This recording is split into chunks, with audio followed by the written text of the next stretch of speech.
Olá, turma boa! Professor Clive aqui com vocês para mais uma aula de ciências. E essa semana prepara teu material que nós vamos compreender a divisão celular no corpo humano. Neste capítulo, nós iremos diferenciar o que são células haploides de células diploides, entender, conhecer os tipos de divisão celular e como funcionam os níveis de organização celular no corpo humano.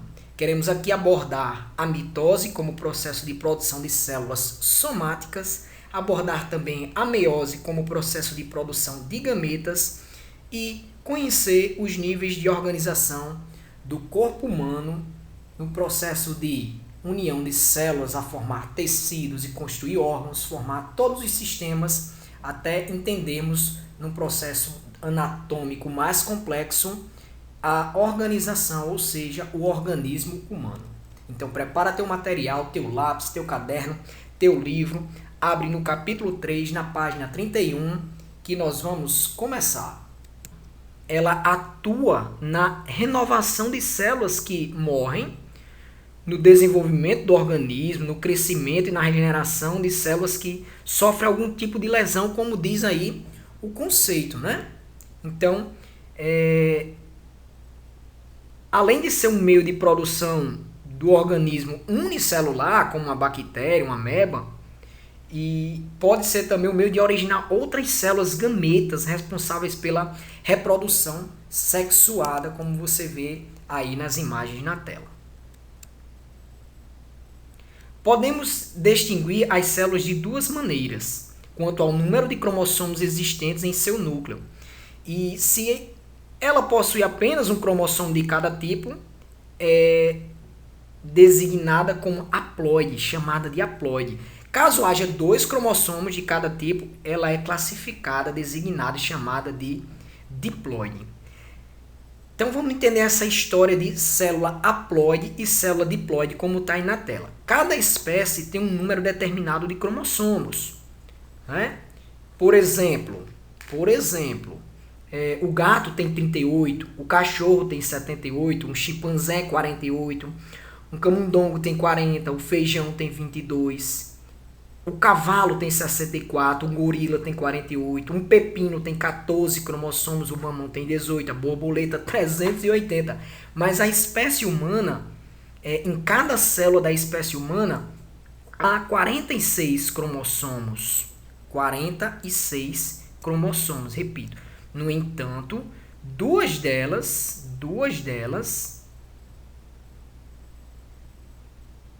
possuem apenas 23 cromossomos de cada tipo, que são os gametas masculinos, uma no homem, e feminino, a outra na mulher. Então, no homem, o gameta espermatozoide, e na mulher, o óvulo, respectivamente. Então, por essa característica, os gametas eles são considerados haploides. Então, apenas na junção com outro gameta, que é a fecundação, é que formam uma célula contendo 46 cromossomos que dará origem a outro ser. Então, todas as demais células do corpo humano possuem 46 cromossomos. E por isso são chamados de diploides, ou seja, possuem 2 conjuntos de cromossomos. Isso quer dizer para nós que o par de cromossomos se assemelha na forma, no tamanho e no número de gametas.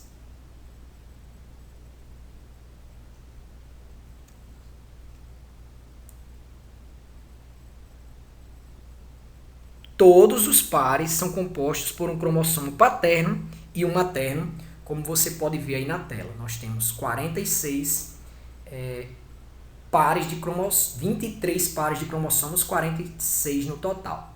Sendo que o par 23, que você está vendo aí, o XY, ele é o cromossomo sexual.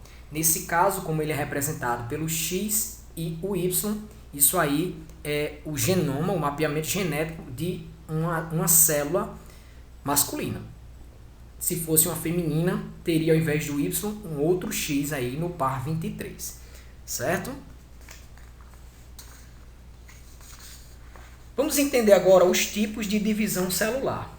Existem 2 tipos de divisão celular. O primeiro, que é a chamada mitose, vem da necessidade de reconstruir ou renovar os tecidos que sofreram algum tipo de agressão, envelheceram e até mesmo morreram. Então, é na mitose que uma célula mãe diploide ela origina duas filhas diploides, ou seja, uma célula mãe com um número de cromossomos origina duas idênticas com o mesmo número de cromossomos. E, como eu falei, a função desse tipo de divisão é o crescimento do indivíduo, a substituição das células mortas, é a regeneração das partes que foram lesionadas. E onde eu posso encontrar essas células? Em todas as partes do corpo. Células epidérmicas, da pele, da unha, dos cabelos, do músculo, todas as partes do corpo. Só não os neurônios, porque essas células não se regeneram. Elas nascem e elas não mais se regeneram. O segundo tipo de divisão celular é o que está relacionado com a reprodução, né? E ele vem da necessidade de perpetuar a espécie. Para isso, vão existir duas células especiais nos órgãos reprodutivos que, ao se dividirem, originarão os gametas. E esse é o tipo chamado de meiose. Meiose. A meiose, como você pode ver aí na imagem, ela é dividida em duas etapas, na meiose 1 e a meiose 2. Dessa forma, da mesma forma, na verdade, que na mitose, o processo de meiose ela se inicia com a duplicação dos cromossomos contidos numa célula-mãe. Então, ao desaparecimento do núcleo, o rompimento da carioteca, depois dessa duplicação dos cromossomos, são formadas duas células filhas, né? Tá aí na parte 3, e que contém apenas um tipo de cromossomo duplicado igual ao da célula-mãe originou. Então, sendo considerado dessa forma, na próxima etapa, a célula haploide, né? Porque na primeira etapa da meiose, ela é como se fosse a mitose, ela vai ser duplicada e originar, ao invés de duas, uma célula, né? Com o mesmo número de cromossomos. E agora ela vai se dividir na segunda etapa e originar cada uma duas células com metade do número de cromossomos da célula-mãe. É o que a gente chama de haploide.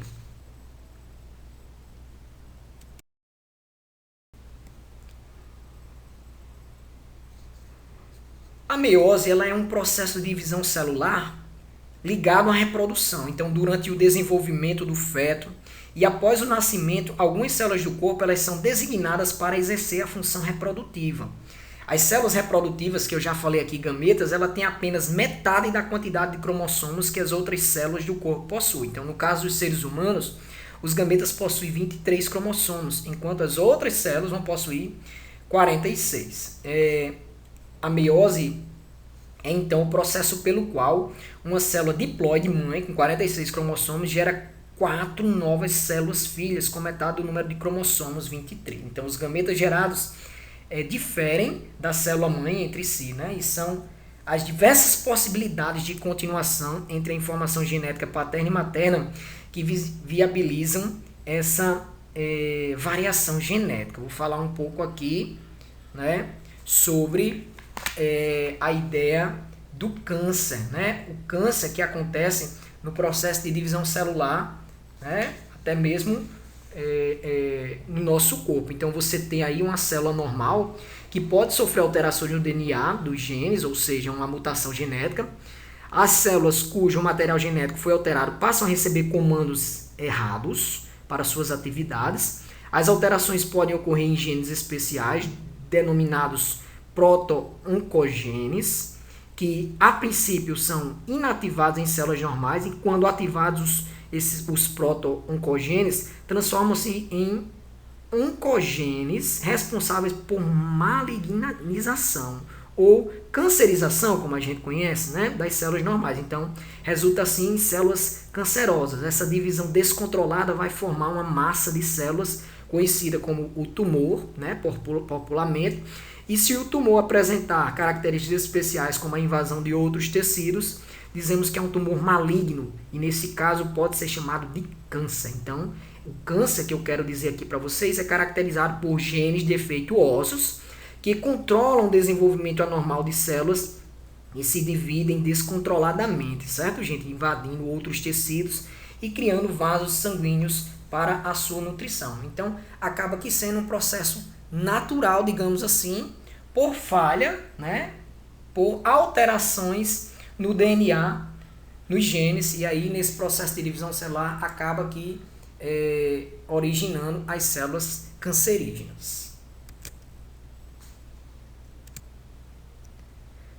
Vamos entender agora a organização do corpo humano. Você vê na tela aí os níveis de organização do corpo humano, está classificado para a melhor compreensão em 5 etapas. A A1, que é a célula, A2, que é os tecidos, A3, que é os órgãos, 4, que é o sistema, e a etapa final, a mais complexa, o organismo. Então, como podemos perceber, o nosso corpo ele não é um todo homogêneo.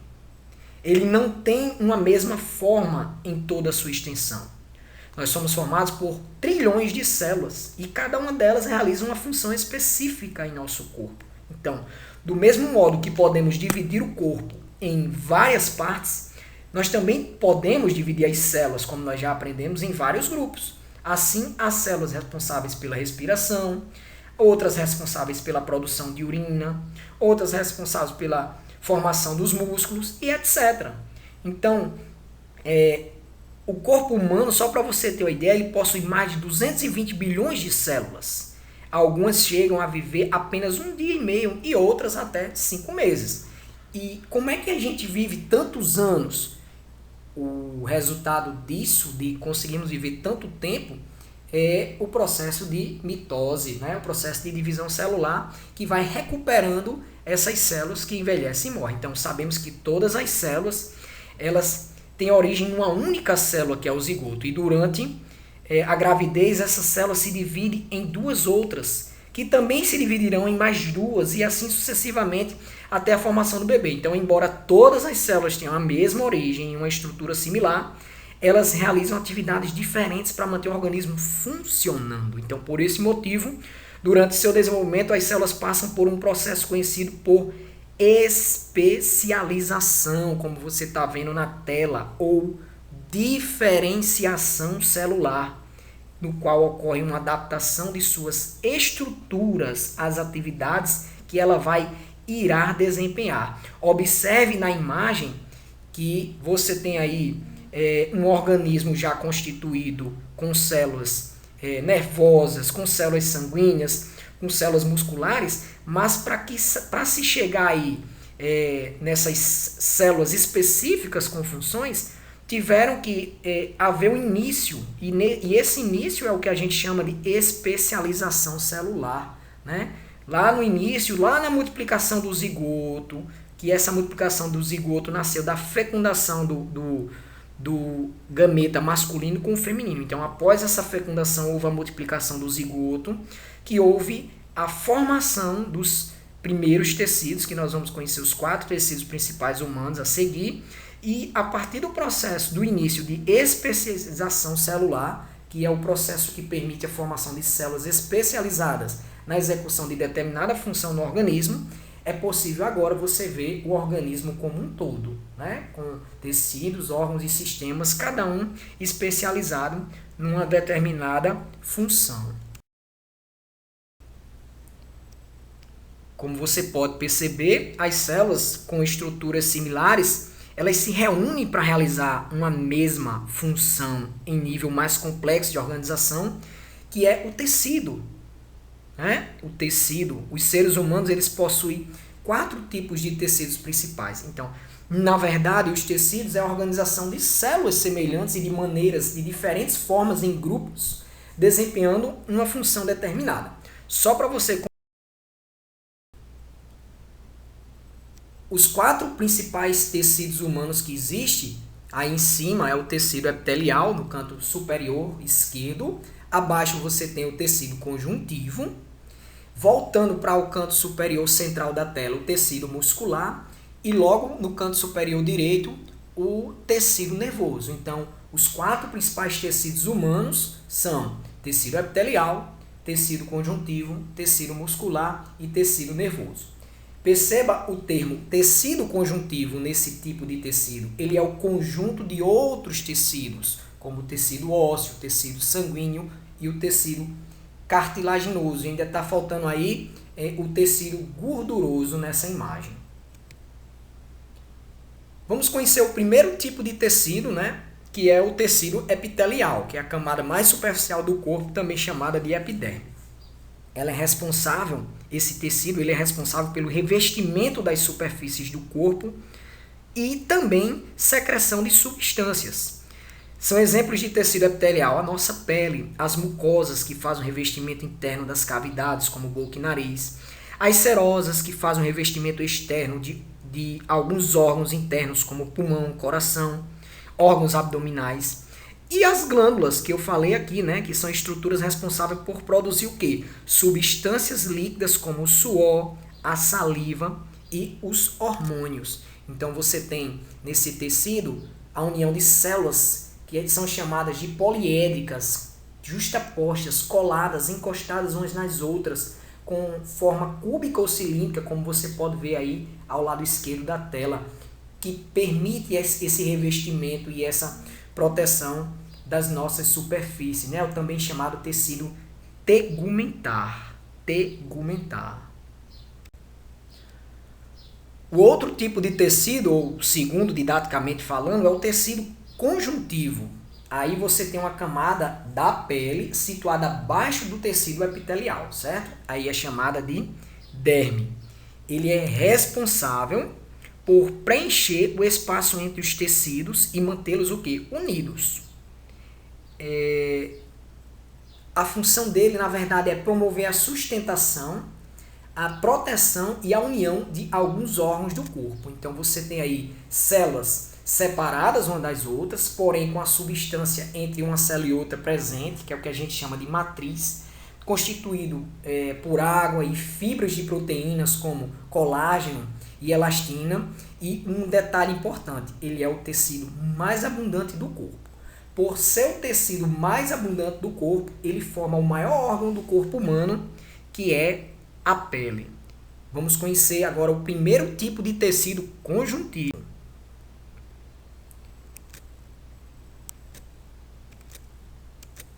Só uma correção, aí são os 4 tipos de tecido, certo, gente? E nós vamos conhecer agora o primeiro tipo de tecido, né? Que é o tecido cartilaginoso, na sequência o adiposo, terceiro o ósseo e por fim o tecido sanguíneo. O tecido cartilaginoso, ou conhecido como cartilagíneo, né? Na verdade ele forma a cartilagem presente no nariz, nas orelhas, né?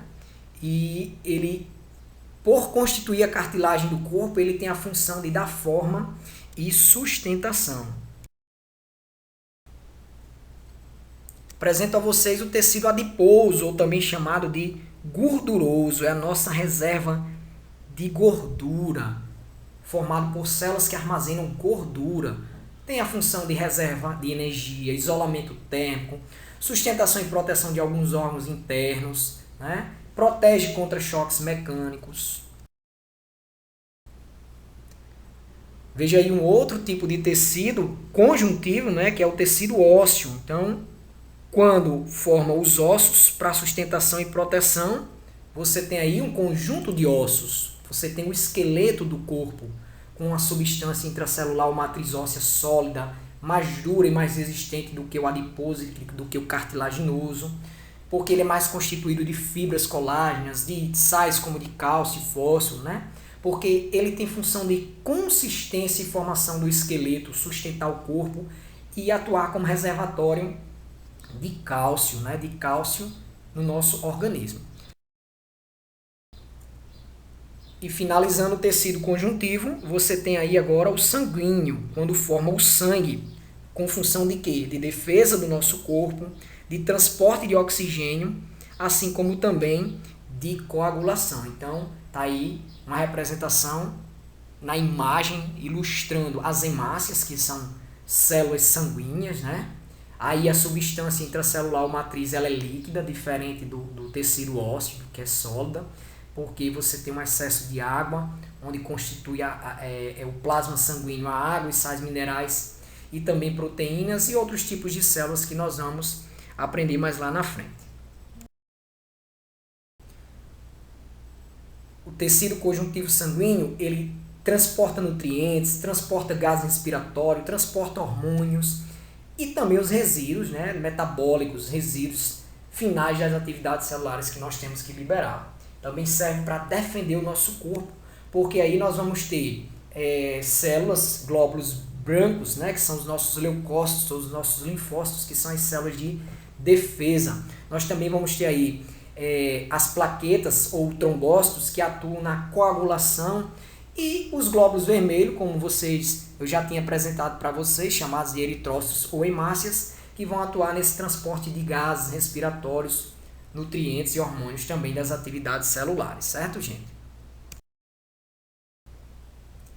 Chegamos no terceiro tipo principal, né, de tecido humano, que é o tecido muscular, que é responsável por movimentos dos membros superiores e inferiores e também das nossas vísceras, né, gente? Essa função que ele tem de contração e relaxamento, ele proporciona movimentos aos nossos órgãos dos membros, os músculos dos membros, como bíceps e tríceps, mas como também os nossos órgãos, o movimento dos nossos órgãos viscerais, como o estômago. E aí você tem células chamadas de fibras, como você pode ver aí, ó, a imagem do músculo com um monte de fibrazinha, né, que a gente chama de miócitos. O tecido muscular, ele é preciso que se diga, a gente vai conhecer lá na frente, mas é preciso que hoje se diga para vocês sobre cada tipo de tecido muscular. Então nós temos 3 tipos de tecidos musculares, né? Do jeito que temos os 4 tipos de tecido condutivo, nós temos 3 tipos de tecidos musculares. É o muscular estriado cardíaco, né? Que tem uma contração involuntária e vigorosa, encontrado no músculo do coração, chamado de miocárdio. O tecido muscular estriado esquelético, que é o que tem contração voluntária e vigorosa, já diferente do cardíaco, né? Aqui eu mando no movimento, eu posso fazer com mais rapidez, que é encontrado na maioria dos meus músculos. E o terceiro é o não estriado ou liso, que é o que tem contração involuntária e lenta, que é encontrado na parede de certos órgãos. Perceba aí a diferença em cada tipo de tecido na contração, onde você tem o estriado cardíaco com a contração involuntária e rápida, no estriado esquelético uma contração já voluntária e rápida, e no estriado liso uma contração involuntária e lenta. E para finalizar a apresentação dos 4 tipos de tecidos humanos, chegamos no tecido nervoso, que tem como função, né, ou funções, captar estímulos ambientais ou do próprio corpo, conduzir impulsos nervosos e interpretá-los para a coordenação das funções de alguns órgãos, para memorização. Enfim, gente, nós temos aí um tecido com a responsabilidade de passar informações às outras células do corpo, a receber, a reagir por interpretação, constituir também órgãos que vão formar o sistema nervoso para conduzir esses impulsos, né? Nós temos células chamadas de neurônios e neuroglias, né? Que tem um corpo celular, ó, com o seu núcleo e seus prolongamentos, o núcleo que ramifica aí, ó, os seus dendritos e uma única ramificação com o seu axônio. Você tem uma célula aí que tem forma estrelada.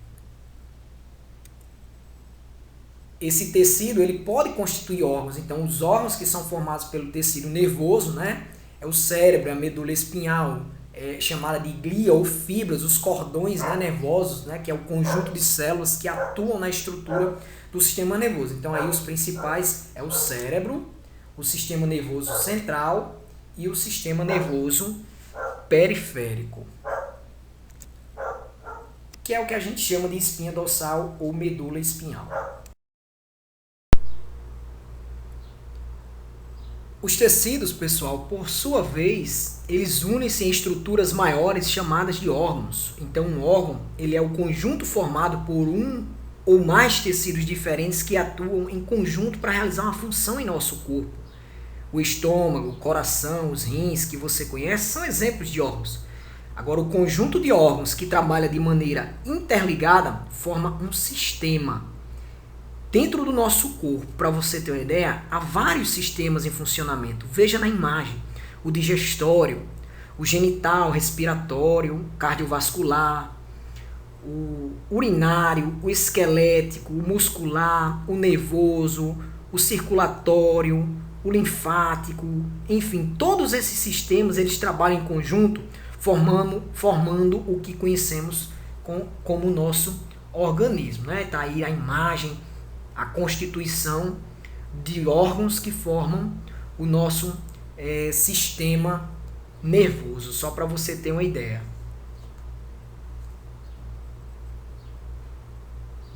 Também a imagem forma a constituição do sistema cardiovascular ao lado esquelético, respiratório aí, ó, e abaixo o reprodutor, já em cima o urinário, a imagem do canto esquerdo abaixo o digestório, o muscular. Então você tem aí o conjunto de órgãos formando os sistemas, os principais sistemas humanos. Qualquer atividade que quisermos realizar, ela precisa da integração desses sistemas. Por exemplo, quando digitamos, agora quando nós estamos estudando o sistema nervoso, para poder transmitir ao cérebro o que nossos olhos veem, enviamos impulsos nervosos para o sistema muscular, que irá realizar o movimento de escrever, ou de digitar, enfim.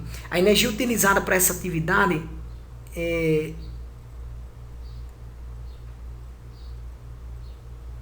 conseguida através da respiração, quase não sai a palavra, é feita através do sistema respiratório, da digestão dos alimentos que ingerimos, né? Então, como você pode ver, o nosso corpo ele funciona de forma integrada, sendo impossível realizar qualquer atividade de maneira isolada. Então, o esquema acima, ele resume aí os níveis de organização do corpo humano. Como você vê, célula se unem para formar tecidos, que se unem para formar órgãos, que se unem para formar os sistemas, que se unem para formar organismos. Observe que os órgãos e sistemas descritos, eles vão ser estudados no decorrer do ano letivo, nos próximos capítulos, nos próximos bimestres, nós abordaremos esses assuntos de maneira mais aprofundada, mostrando como funcionam e qual é a sua importância para o nosso organismo.